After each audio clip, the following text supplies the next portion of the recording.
the wind, and obviously it was over his head, but when it hit, it bounced about 19 yards down to the 1. So when we went out to play defense for the first series of the game, they were on their own 1 yard line. So you'd love to have that every Saturday. So we took advantage of it, and then we got the ball back because their punter shanked one. We got the ball on the 31 yard line and only had to go 31 yards for our first score. Yeah, I had that written down here that 31, the 43, the 31, the 50, and then on your 47. Right. So there you go. There's 5 instances there where the short field, it was tilted all day. All day. Yeah. You had mentioned before, we had talked before about how you were trying different kickers and you wanted to give Nick Andrassi a break from trying to do it all. Right. So this has got to be just a big plus to put Spittler into the equation. Ease up Nick a little bit. Right. These guys are all freshmen. Well, Spittler's a redshirt freshman, right. I guess. Yeah. Well, what it did was when we took the punting off Nick, we could add kickoffs to his, menu, so to speak, and he was just as good in field position. Out of his 9 kickoffs, 8 of them were to the opponent's 2 yard line or into the end zone. We had 3 touchbacks. They brought one out. It was 2 yards deep in the end zone, but he kicked the ball. His worst kick was the 3 yard line. So 8 out of the 9 kicks, we got great field position. We covered them pretty well. But when you kick the ball to the goal line in the 1 and 1 yard deep in the end zone, even if they get a 25-yard return, which we don't, we try to keep it under 22, they're still behind their own 25-yard line. And that happened after every time we scored a touchdown. Have you felt that your coverage, kick coverage, is improving, is better? Yeah, I mean, we don't give up huge. There's a positive and negative. Our average is like 23. We'd like it to be closer to 20, but we haven't given up any big kickoff returns. If they're getting it to 30, 31, obviously we'd like to get a little better, but they're not like our last kickoff return. Our kickoff return after they scored, we ran it back to the 50. We brought it back across the field with Carter, and then we went in and scored with our number 2 offense. Yeah. We haven't had anything close. We had one come out to the 40 earlier in the year, but there was actually a penalty on the play. So, we're not, keeping it under 20 yards, but we're not really getting hurt either. So if we get a legitimate kick and they get a 22, 23-yard return, which is our average, they're going to be inside their 25-yard line. Well, it's good to see that Q got back, and he's been ailing a little bit, but sure, now near 100%. That was great. And speaking of Carter, he got his first touchdown of the year, which was great. And then I got to mention Luke Hardy. Tell me a little bit about him. He's been at IUP forever. Yeah. But we've talked about that before with red shirts and COVID and all that sort of thing. First career touchdown. Well, he's been here 7 semesters, and he's technically still a freshman in football because he had a COVID year, he had a red shirt year, and then he had a medical year with an injury. He missed all last year with a foot injury that had to get operated on. So he's been here for 6 semesters going into this fall and hadn't played yet. So technically, this is his 7th semester, and he's still a freshman. But he'll graduate, I believe, at the end of the spring here or this summer. But, he's been injured and is, right when it looked like he was going to get healthy and we were going to get him in the rotation, he would, the foot, if you have a foot injury, it's hard to be a wideout. Sure, yeah. Because of all the running and so forth. So, but he's gotten back to where he's fairly healthy now and providing a little depth, especially in practice for us. Comes on the shovel pass. Yeah. From Logan Horn, first career TD pass. Yeah, the guy that actually hit him was the guy that was covering him into the boundary, and he ran all the way across with him. And really, Luke should have kept it outside a little more. He would have walked in, and he cut it back inside right into the guy, but he was already into the end zone. He got hit pretty good, though. Well, you really have to feel really good for guys like this because they're with the program day in, day out, and we're thinking about practice. But what about all the meetings you have? Oh, yeah. And to stay with it. He'll always remember, he has a college touchdown. Not everybody has one of those. Yeah, absolutely. Well, all day when we go on the post-game show, we have to name players of the game, players, whatever. So, not that everybody listens to me, but I said to the guys off mic, I said, how about defensive line, huh? Talk about them. They played really good. They've played great the last 3 weeks. Saturday they had 4 sacks, I believe 7 hurries, knocked down a pass. The biggest run that we gave up was 6 yards. I think the last 3 weeks we've gotten better and better defensively, and I think our defensive line is probably improved more than any part of our defense the last 3 weeks. I mean, we've been playing pretty good on the perimeter. Secondary's been playing pretty well. Our 2 linebackers are playing well, but I think we're using 8 guys for 4 positions, and we're trying to keep them as fresh as possible. And I think the last 3 weeks they've really helped us defensively. How have you had to adjust when Tyrone Fowler got hurt?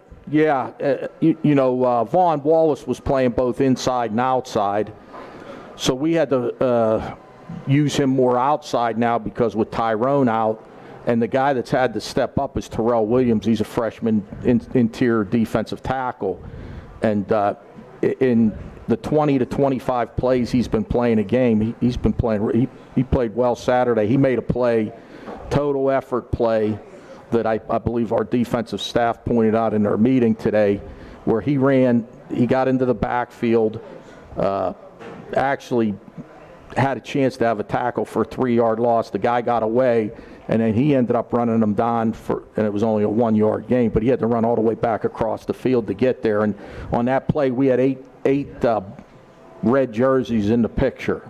You got your frame of the video, and when you get 8 guys in the frame chasing the ball, that's pretty good effort by the defense. Now, if I remember correctly, he was here as a redshirt last year, right? Right. He was a redshirt freshman, so he's a redshirt freshman, and he's really provided, behind Moore and Mitchell, he's our next guy that goes inside, and he's done a really good job the last 2 weeks.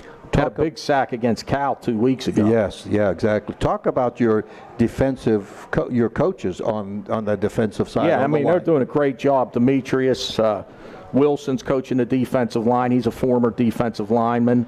He's got a great way with the players, coaching up technique. He's very kind of reserved, but we caught him a few times on the sideline on video after we got a couple sacks at Cal. He wasn't as reserved as he normally is. He got a little excited? He got a little excited. And he's a big guy, so at 300 pounds, he if he gets excited, he gets excited. Nobody wants to mess with him. And then obviously Zach Johnson coaching the 2 linebackers. Biss has really had a great year. Kelly's come on the last couple of weeks, and we played Montel Sims a decent amount, and Jay Holmes a decent amount at linebacker Saturday also. So, they've done a good job, and then we've got 3 guys obviously helping Smitty in the secondary because you're 5 positions. Mitch Snyder, John Patina, they're kind of a tag team. You're dealing with corners, safeties, our star that's like a nickel. So they're all different. There's really 3 different positions in the secondary out of the 5. So you need a lot of coaches in that part of the defense. And when everybody's on the same page, it just works really smooth. And with both Zach and Smitty running the defense, it's really hard to coach 5 guys, run the defense, and then call the defenses on Saturday. So the way we've kind of broke it up, Smitty's still running the defense, so to speak, in practice with scripting and meetings, and he still has the 5 guys in the secondary, but Zach is actually calling the defenses on game day. And obviously that everybody's involved in it, and they've done a really good job here as we've gone along from week to week, and we've taken a lot of things out of our defense, and we're just kind of playing the things that have been working, and it's good. I see our team playing faster on defense. The last 2 weeks, there's 3 or 4 things that would come up during the game, as we looked at the film on Sunday, and I was like, you know what? We wouldn't have done that 2 weeks. I mean, it's a good thing. We wouldn't have done that 2 weeks ago. This guy really wouldn't have done that 2 weeks ago, but he's getting so much better that they're actually doing things that guys would be doing that have been playing 3 and 4 years. Because, we got a new corner in Taylor, okay? Randy Washington's playing really free safety for the first time. Jaheem's second year at strong safety. Darius Bruce, second year at star. And then we got a true freshman at the other corner. So we've got really 3 new players out of the 5 in the secondary. The 2 guys that have played their second, and it's only their second years, Jaheem and Darius. And then McCaskill's come in as our nickel back and as our third corner and done a really good job. This is the first year he's really played.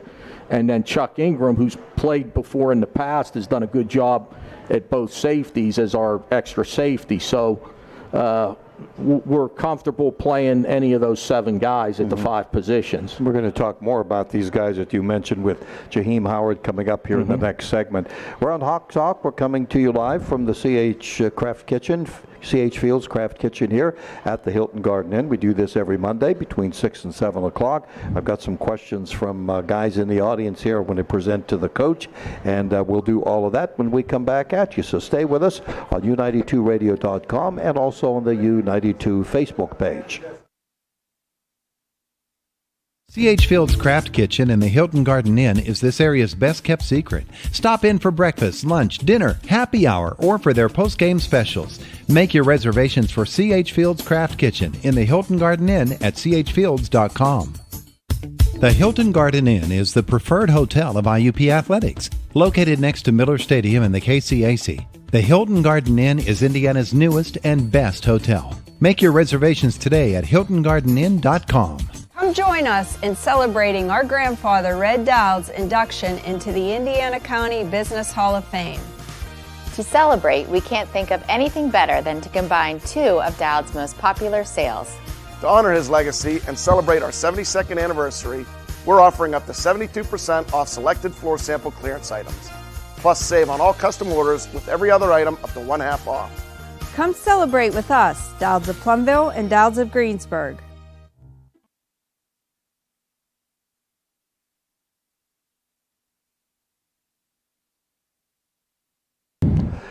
Welcome back, everybody. Jack Benedict here, along with Coach Paul Tortorella, coming to you Hawk Talk. We do each and every Monday between 6 and 7 o'clock. IUP is ranked number 11, by the way, in the country. The AFCA coaches poll came out. Shepherd number 3, Ashland 6, IUP 11. Slippery Rock is in a tie for 13th, and New Haven in the 25 spot. The regional rankings came out today alphabetically.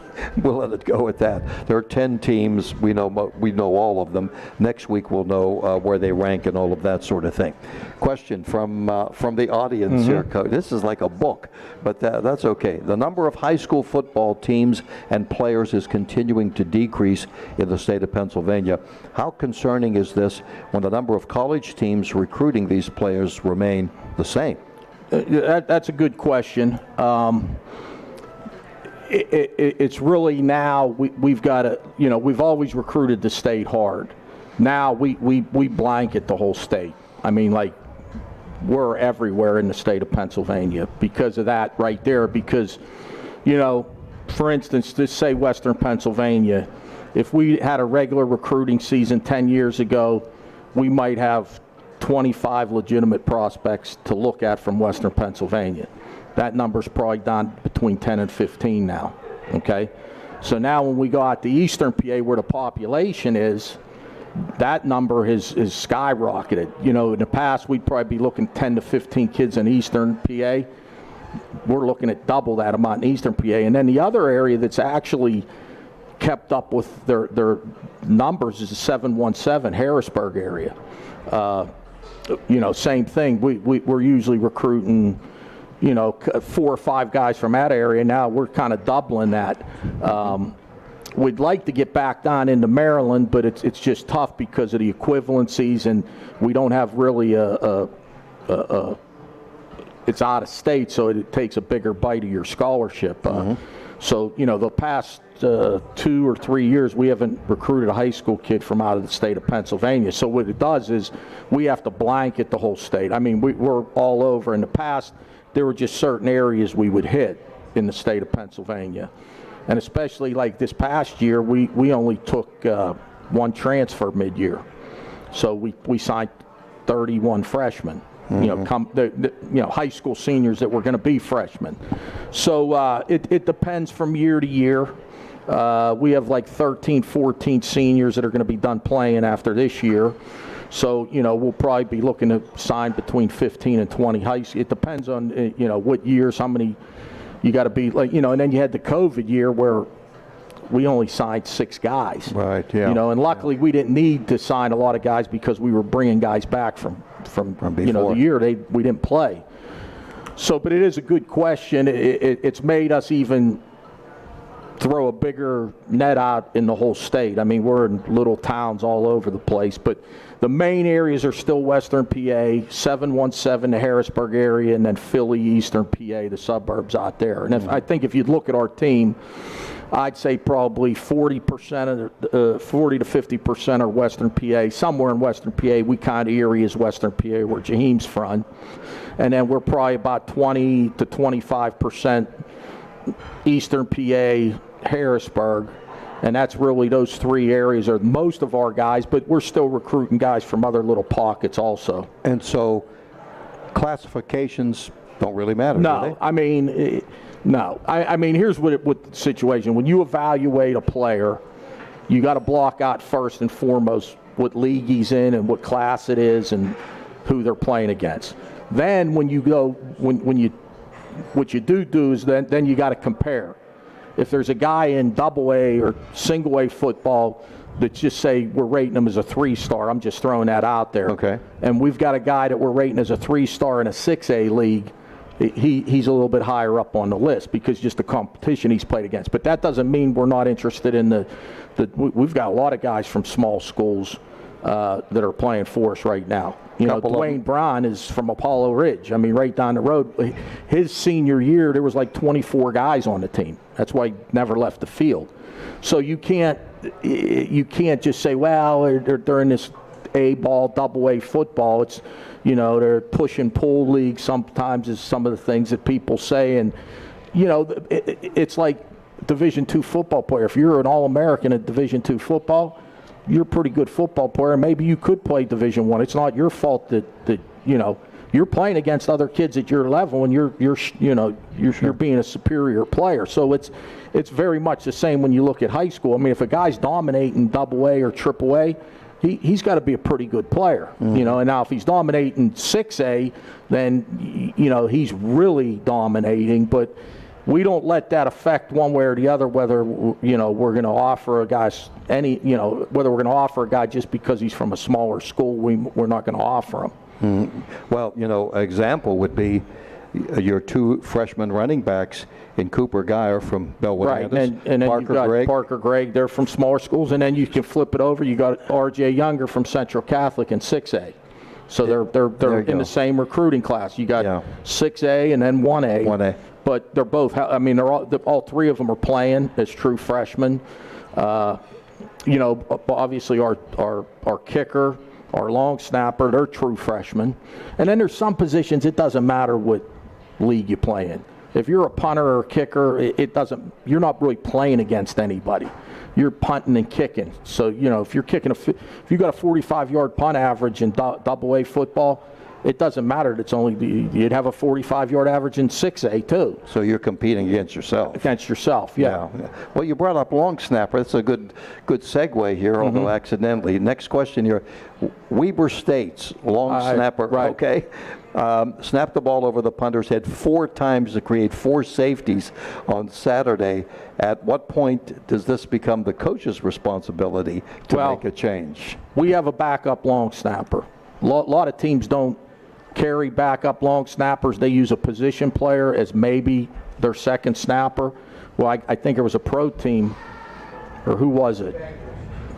Steelers and the Bengals in the opener.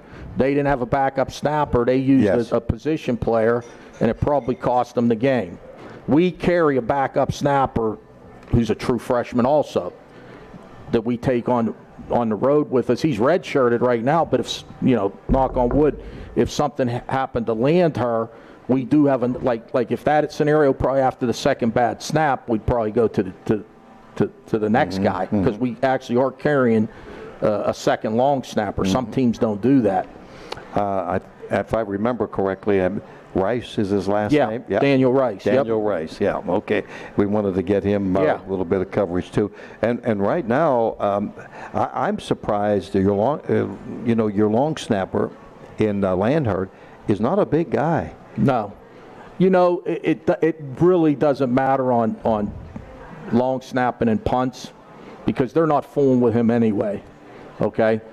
Where that comes into play is on field goal, extra point, and he's done a really good job. They protect him for a second or until he gets his head up. And so that helps him a little bit. But when you're undersized, you don't take up as much room in those A gaps. But he's done a really good job. His snaps have been spot on. And he's kind of done a pretty good job in the protection, even though he's not very big. But on long snapping for punt, we don't even use him in the protection. He snaps and he goes. So it's not a factor. They're actually helped us on coverage, because he's smaller and he can get down the field a little bit faster. Matter of fact, he recovered a fumble that they didn't count as a fumble against whoever that was. I can't remember the game. Yeah, okay. Slippery Rock, I think it was. That must have been an official's call. Anyway, I got to ask you about injury situation. So far, so good. I noticed that Noah Vaughn came out of the game at one time. Looked like he was cramping. Oh, okay. He cramped up. It was pretty hot. He cramped up. Will Mayer got a thumb. He finished the game, but then we took him out early, once we had the game in hand. He'll be fine. He might have to play with like a little bit of a cast.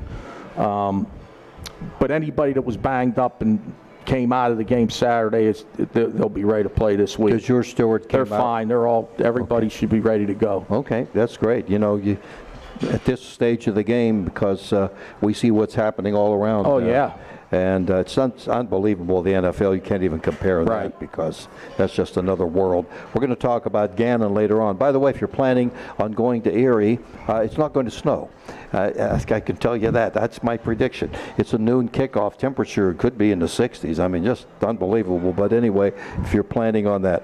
We are coming back. We're going to talk more defense. A lot of this is on defense, which is okay with Coach Tort, that's for sure. We have Jaheem Howard coming up in just a few moments, so stay with us. We have more questions soon. We're Hawk Talk, and we're coming to you live from the Hilton Garden Inn in just a few moments. We'll take a time out on U92Radio.com and also on the U92 Facebook page.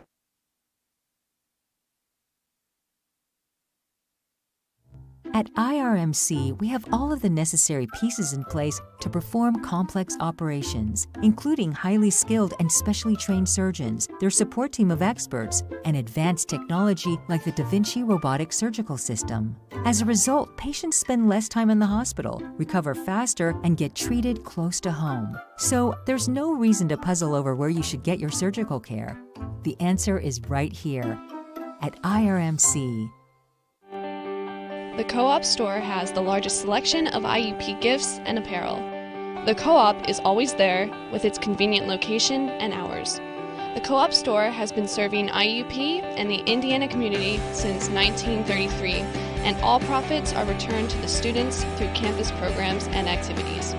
The Co-op has all your campus needs from the dorm to the classroom. Visit us online at www.iupstore.com.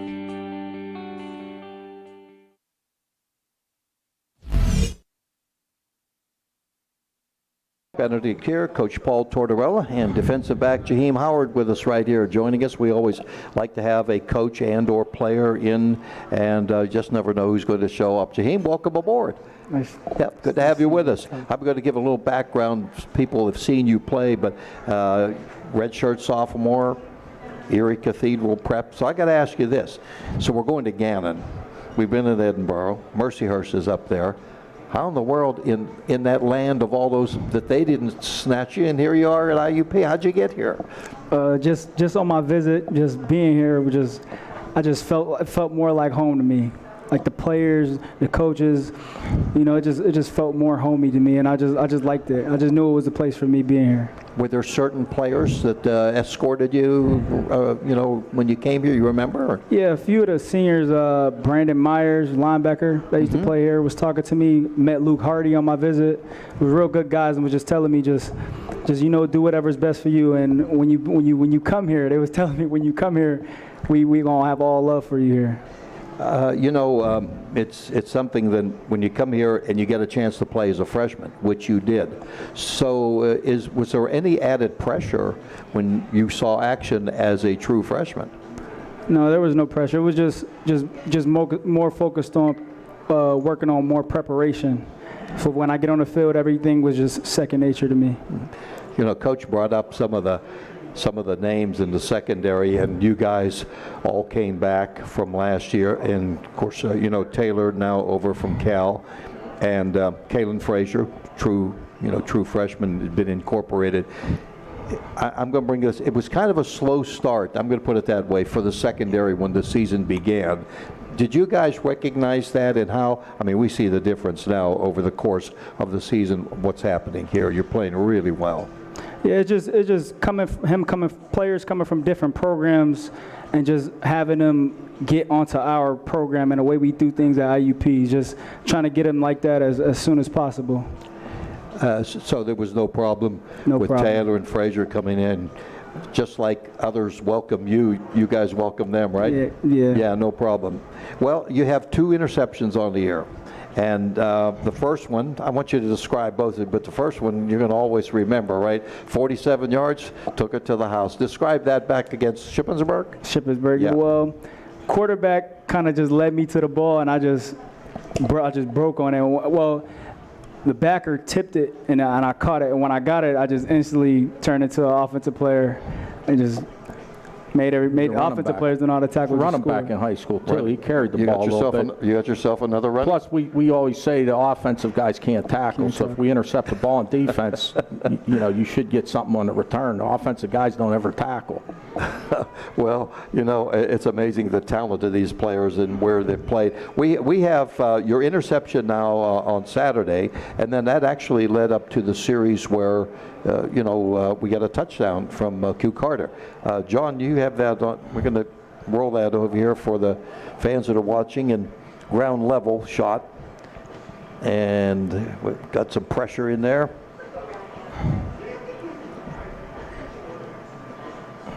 Picked it off on the far side, and then the ensuing touchdown that came up with Q. The fact is, in the secondary, do you guys have among yourself like a contest of who might be right? Yeah, we kind of. Who's going to lead in interceptions? Yeah, we kind of do that to help each other compete. But at the end of the day, we just make sure we just doing our job and just staying locked in every play.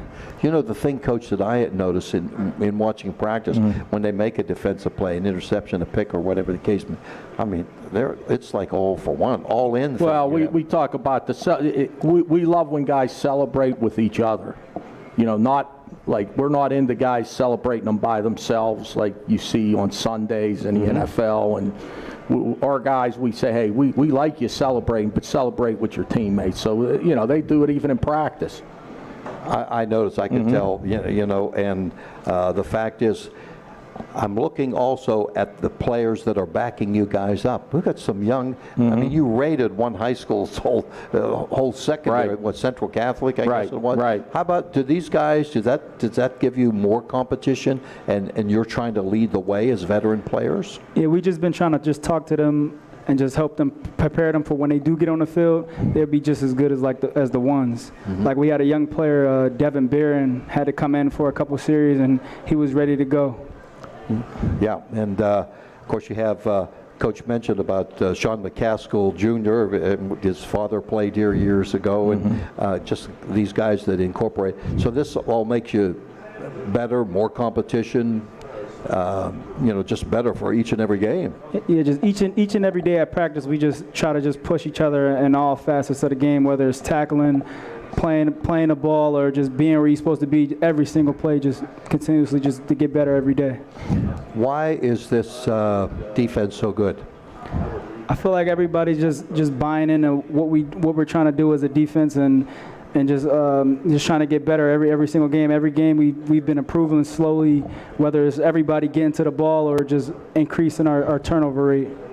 You mentioned, Coach, that you felt the team as a whole defensively has made strides. In what any particular areas? Well, I think you have to look at when you look at sometimes statistics you can't go by that, but obviously the most important thing are how many points you're giving up. That has dropped significantly.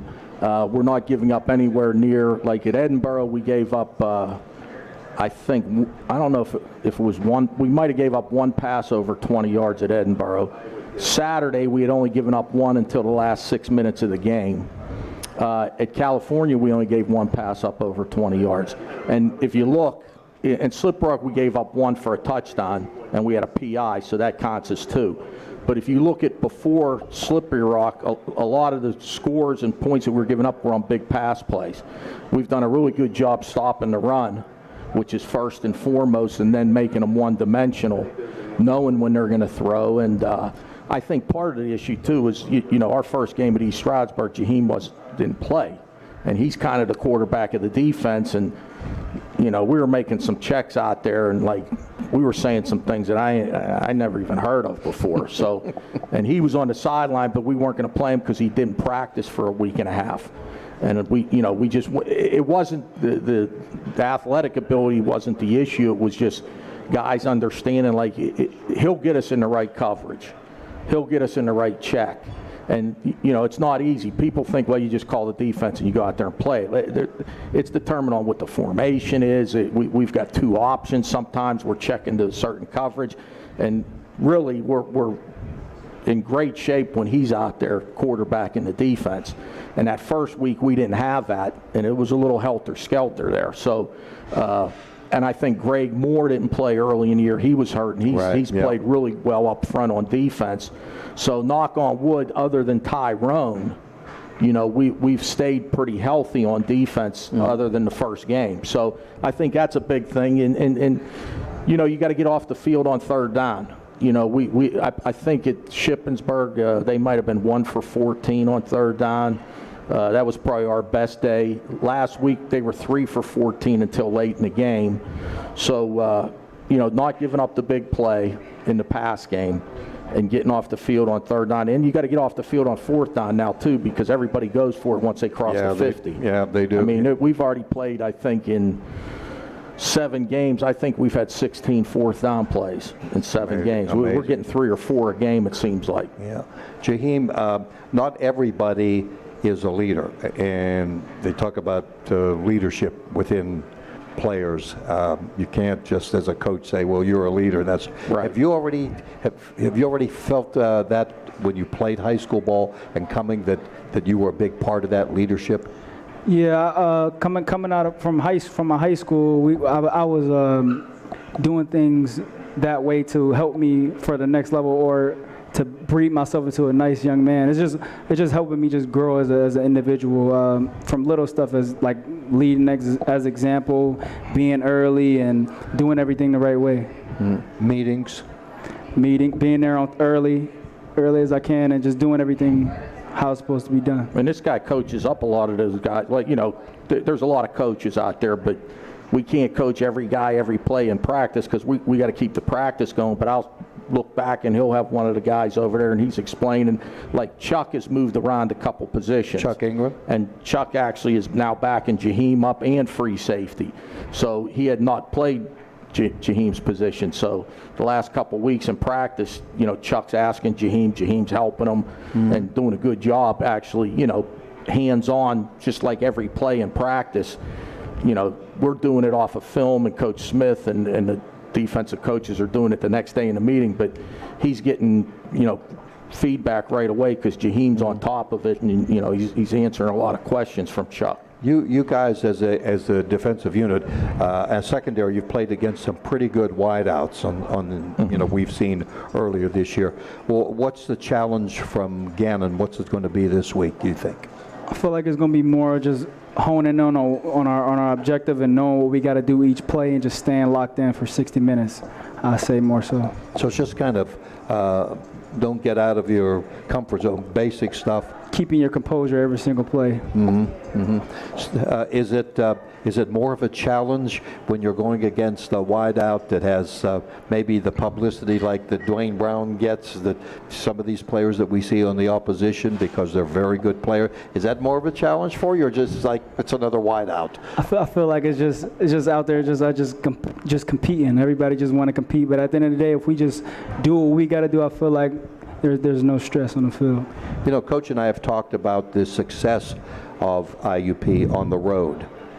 As a player, how do you like it? How do you grasp that? I love playing on the road. I love playing away. Yeah. Is it better? We grasp that the atmosphere at home this year is a lot different. As a player, tell me your thoughts there. What do you feel like? Well, I would say now is me going back home. It just feels good to playing in front of a hometown fans. A lot of family, a lot of friends there, just having fun and just enjoying it. And I'll ask you. I've asked Coach at home when we played Miller Stadium, Signetti Field, with the band now participating a little bit more. There's more activity. That's got to be different as a player, doesn't it? Hasn't it been? Yeah, I would say it's just more so after the game, just staying warm when I'm dancing. Well, I like what you did, going over and you thanked the band. Sure, and everything. yeah, they do a great job. I mean, the head of the band, he comes over before the game, shakes my hand, says, let's go get. I mean, he's fired up. He looks like he's a college student. He's so young looking.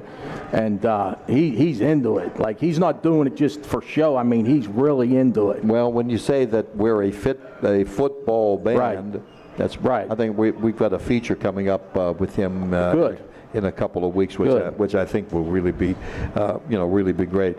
Well, from Erie Cathedral, they've been pretty strong as throughout the years. That's a great area for football, isn't it? Yeah. And we've been known for winning at Cathedral Prep, just doing everything the right way. So that's got to prepare you for what you're seeing. I mean, Division II, it may be called Division II. It used to be called small college football or something like. That's not really what it is it? It's pretty tough. Yeah, very competitive. Yeah, well, you guys are doing well, so keep it up, keep it going on the defensive side, and these guys will keep you on your toes. Jaheem, thanks a lot. Appreciate you coming over. Coming over with your beautiful smile. I think that you're right. I told you that the ratings. Look at the smile. Give him one more. There it is. I tell you what. There it is, right there. I bet you're not going to see that when he's on the field though on Saturday. No, not too much. He's pretty on game day. He's pretty locked in. He's ready to roll. That's the way we like it. All right, we'll be back in just a moment, and we have Hawk Talk coming with more here at the Hilton Garden Inn. I want to thank Jaheem Howard once again for joining us. Coach and I will be back after we take a time out on U92Radio.com and also on the U92 Facebook page. C.H. Field's Craft Kitchen in the Hilton Garden Inn is this area's best kept secret. Stop in for breakfast, lunch, dinner, happy hour, or for their post-game specials. Make your reservations for C.H. Field's Craft Kitchen in the Hilton Garden Inn at chfields.com. The Hilton Garden Inn is the preferred hotel of IUP Athletics. Located next to Miller Stadium and the KCAC, the Hilton Garden Inn is Indiana's newest and best hotel. Make your reservations today at hiltongardeninn.com.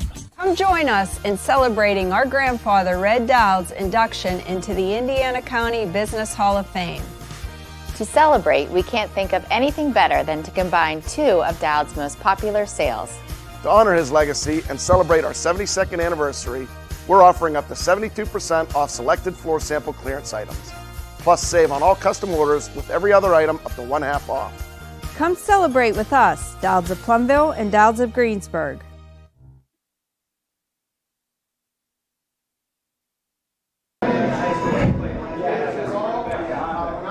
we're back with you now. Hawk Talk here at the Hilton Garden Inn.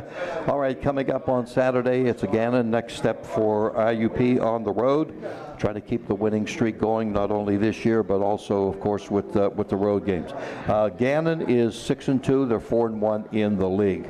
They are a team that has some veterans. They've got talent, obviously, when you're 6-2 on the year. What are we going to see whenever we see Gannon?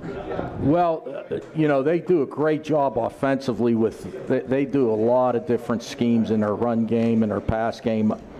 Their volume of what they do is very high. A lot of formations, a lot of different running schemes. They play action.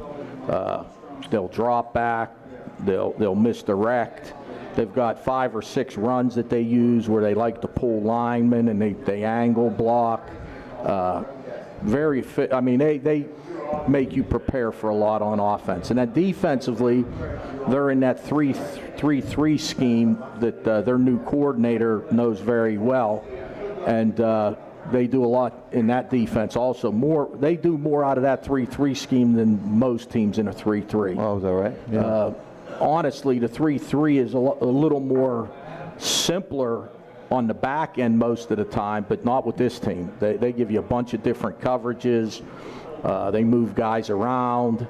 They'll mix in pressures. They do a lot. They are very formidable, and they give you a lot of different looks, both offensively and defensively. And they have a good kicking game. They've got a really good returner. They lost a close game to Westchester early in the year, got behind at Slippery Rock, and fell behind and kind of fell behind too far to come back. That was probably the only game that they really didn't play well enough to win. Mm-hmm. They very easily could have won the Westchester game and could be sitting here at 7-1. Last week they blew Mercyhurst out. I mean, that game was over middle of the third quarter. They're a big play offense, both in the run game. They get a lot of big runs, which is sometimes a little different. Everybody has the explosive pass plays, but they'll hit some long runs also. Against Edinburgh, they had a 60-yard touchdown run. Against Mercyhurst, they had a long touchdown run. So they create big plays and explosive plays both in the run game, obviously the pass game, because they will throw the ball down the field a lot. They do like to throw deeper routes. It'll be important again for us this week to not give up the explosive plays and make them drive the field. A couple of their key players, obviously, mm-hmm. the quarterback, Corey Curtis. Right. I don't know where we're seeing all these quarterbacks that are 6'4". Yeah. And then, of course, Melvin Blanks is right. a terrific runner, and he's got like 11 receptions, so they incorporate him a lot, right? He hurt us last year as a receiver out of the backfield. He had 2 touchdowns, catching the ball out of the backfield. He had a big catch on third down. But both he and the other running back, Wright, together, they have over 1,300 yards rushing in 8 games. So they're averaging like 160 yards a game together. And they're about, 50-50, one has 80, the other has 80 during the game. Wright against Edinburgh 2 weeks ago, he had 230 yards rushing against Edinburgh. That's pretty good for a backup running back. And, he's really not a backup. He's really they're really 1 in 1A. Okay. And he'll get involved in the pass game too. And they'll play them both at the same time too, in the backfield and split backs, which again they give you a lot of groupings, a lot of different formations. Very impressed with their scheme and how they sometimes teams do a lot because they're not real good at anything. They do a lot and they're good at everything they do.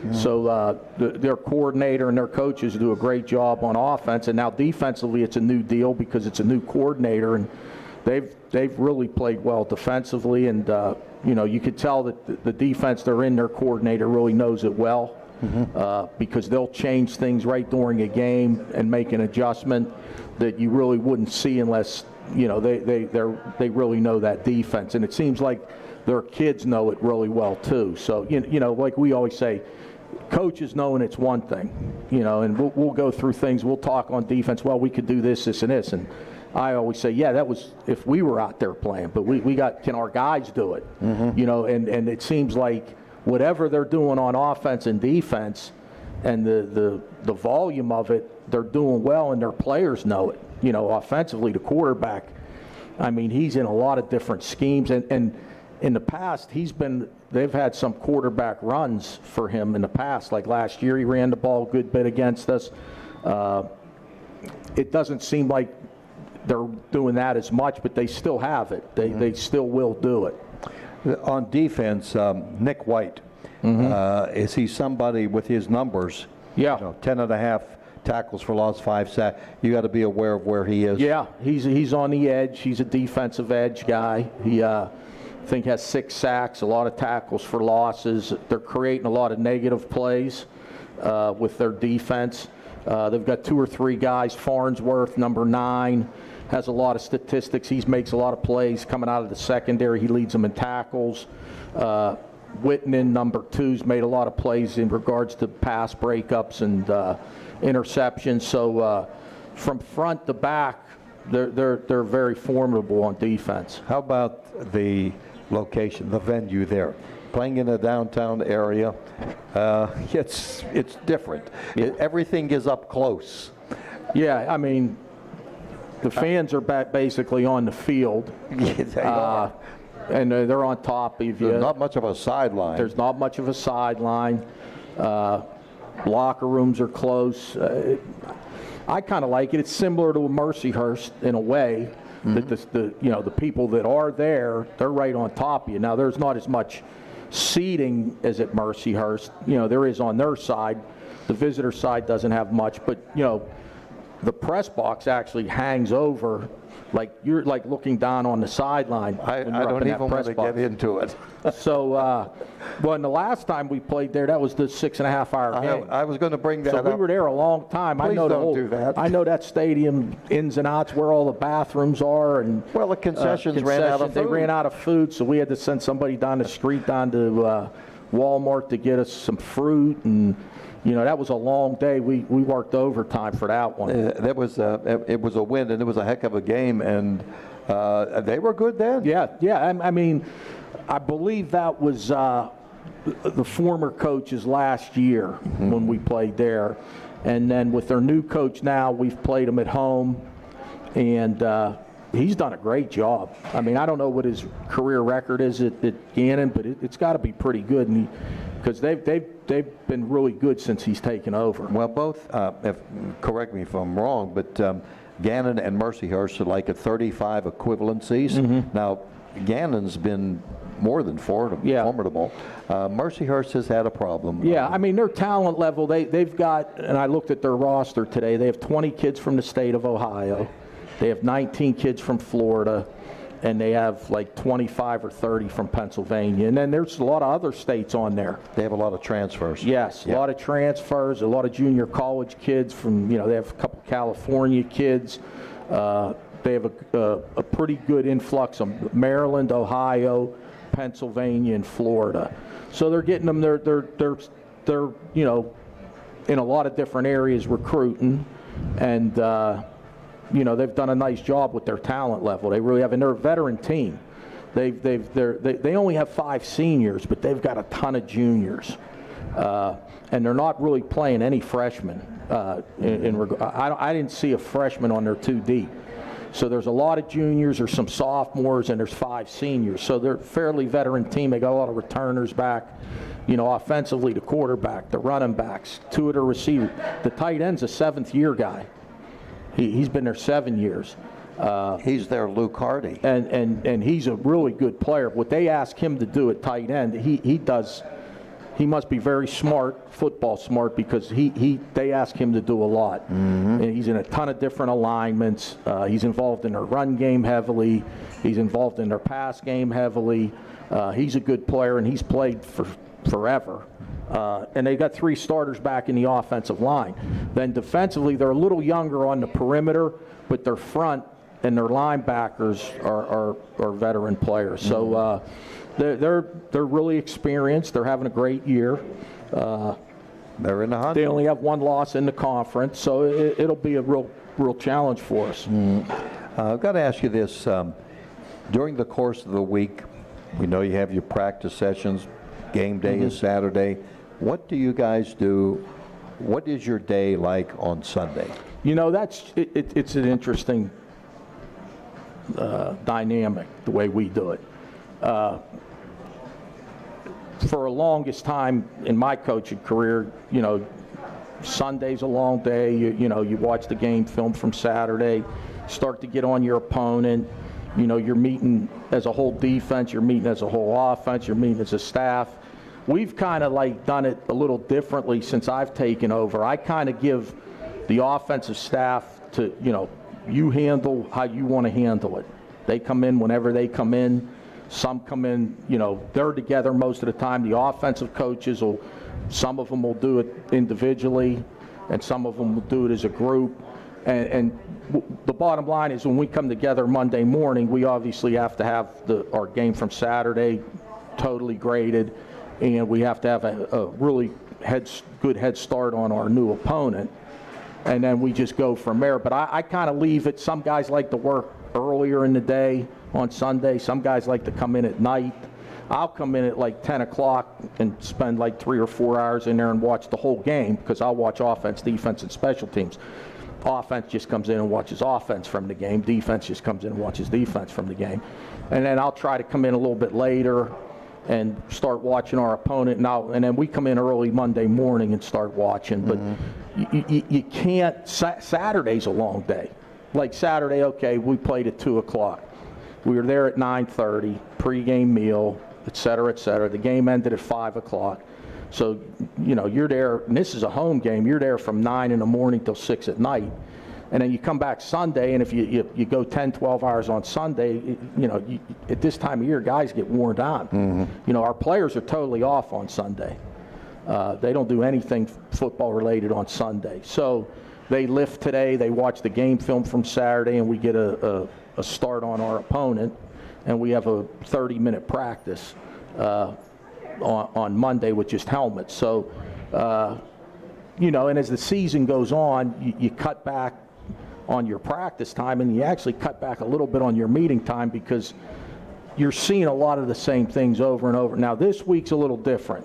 We're seeing some things on both sides of the ball that we haven't seen all year. Well, it sounds the way you're describing about Gannon. Right. This is more preparation. Yeah, it is, because their volume of things that they do, they just do a lot more offensively and defensively than most teams we play. And they're a little bit different than, like, defensively they're different because of their, you know, their 3-3 scheme. And then offensively with their run game, they do a lot of pinning and pulling and angle blocking, and it's a different run game than most people, and they're very efficient at it. So with all the years that you've been here at IUP as an assistant, then you became the head coach, have you noticed a lot of differences in the way previous head coaches have prepared? And everybody has their own little way of everybody's kind of, it's all pretty similar. You know, at the end of the day, you're you know, one thing our coaches work. They work hard, they get their job done, and I want them out of the office, go home. I don't want guys just in the office to be in the office. And I'm the same way. You know, we don't waste, like somebody asked me, I forget who it was over the weekend, somebody was here for the game on a Saturday, one of our former players. And I said, well, let me just tell you this. When we come in Monday at 8 o'clock, we're working all the way up till we go to the meetings and practice. We're not like just, you know, taking it easy during the day, and then we'll catch up on it when we come back in at night. I mean, we're every minute we're in there, we're getting things done. So we're working smart in that respect. We're not wasting a lot of time. And it's the same thing with our players. I mean, we're meeting with our players. Like today, we met with them between lifting and meetings. We had 3 hours with them. You know, they lifted for an hour, and we had 2 hours in meetings, because now you got to go over all the special teams for the, you know, guys that were on special teams. Sure. We go over every special teams from Saturday. Obviously, offense and defense separate. One lifts, the other group meets, and then we flip it. And it's been a real good structure the way we've done it, trying to leave no stone unturned. And I think by time it builds up, and then by time we get to Thursday, we're pretty much set on what we want to do, and we're just, tying up some loose ends on Friday. And, it seemed to work. Well, it's worked so far. Right. And, of course, the bottom line is when the players go out and do what Right. you've... But, so far so good. And the challenge is always there because, especially when you're nationally ranked, when you're undefeated, and then you add that little extra with IUP. Right. It's a lot to be done. Well, all in all, everything is there. Everything's on the table. And go out and, do the next thing that comes up. I think the biggest thing here, Coach, is the fact that this far into the season, so far, health-wise. Yeah, I mean, except for Fowler and yeah, I mean, Lockhart, we lost the a couple two of big ones, and they were done for the season. Unfortunately, Early. first game with Lockhart done, Slippery Rock early in the Slippery Rock game, Fowler done for the rest of the year. It's a shame for both of those guys, but we haven't had anything major that's really, I want to say, since probably the Shippensburg game or our third game, Mercyhurst, we really haven't, Hauser missed a game, and I think that's about it. I mean, we've pretty much had everybody but those two guys pretty much every week since the Mercyhurst game. So, there's a consistency in your performance when you're playing every Saturday and you're playing with the same guys. Because when we practice, our ones are practicing together on defense, and then when we sub, the twos are working together, but we keep our ones together because you got to get used to playing with the same guys every week. Yeah. And there's a lot of carryover into the game on Saturday. Well, good luck. Keep it going. And we'll catch you Saturday at Gannon. All right. Thanks, Jack. Coach Tortorella with us each and every Monday. Hawk Talk from live here from the Hilton Garden Inn. Thanks to Jaheem Howard for joining us. For the coach and for our crew, this is Jack Benedict, and we hope you have a fine evening.